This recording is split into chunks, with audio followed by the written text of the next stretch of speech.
In the streets of South Jamaica, Queens, long before the lights, before the fame, and before the world knew his name, Curtis Jackson was simply a young man with a vision bigger than his environment. Life around him moved fast, and survival required awareness, resilience, and instinct. But even in that intense atmosphere, something stood out about him: his focus. Curtis wasn't just observing life, he was studying it. He watched people, he listened to conversations, and he began shaping his thoughts into rhythm and words. Music became more than a hobby, it became a form of expression, a way to translate struggle into something powerful. It was during this time that he crossed paths with Tony Yayo. Their connection wasn't built overnight. It came from proximity, shared environment, and mutual understanding.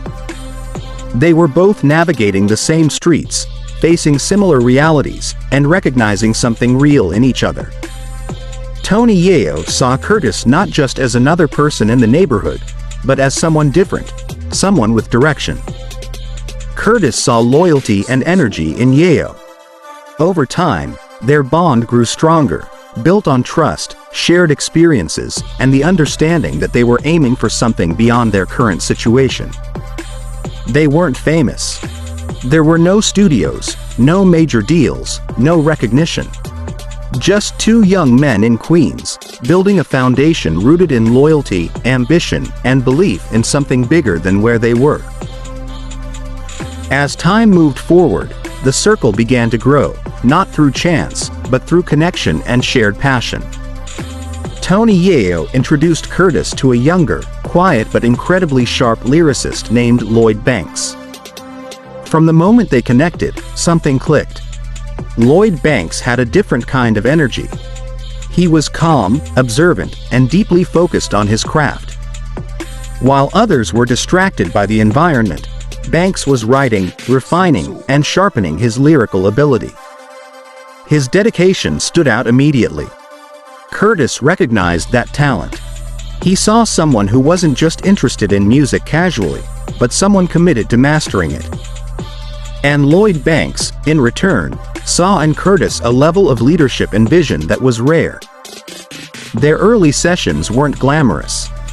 There were no luxury studios or expensive setups. They worked with what they had: small spaces, basic equipment, and pure determination.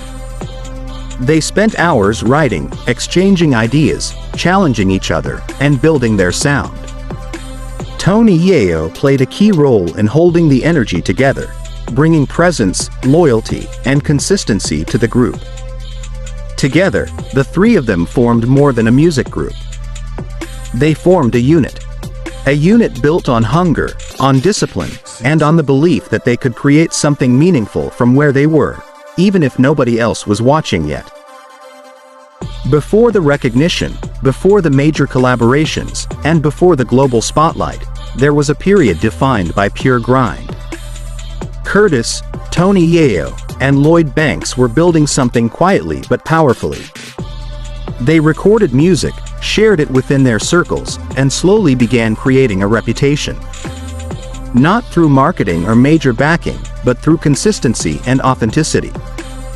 They believed in themselves before anyone else did. Every session, every verse, every late night was a step forward. There were challenges, there were setbacks, and there were moments of uncertainty. But what kept them going was their unity. They pushed each other to improve. They supported each other's growth. And most importantly, they stayed consistent. This period, often unseen and uncelebrated, was where the real foundation was built. The discipline, the chemistry, and the identity that would later be recognized by the world were all formed here. Long before connections to major figures like Eminem and Dr.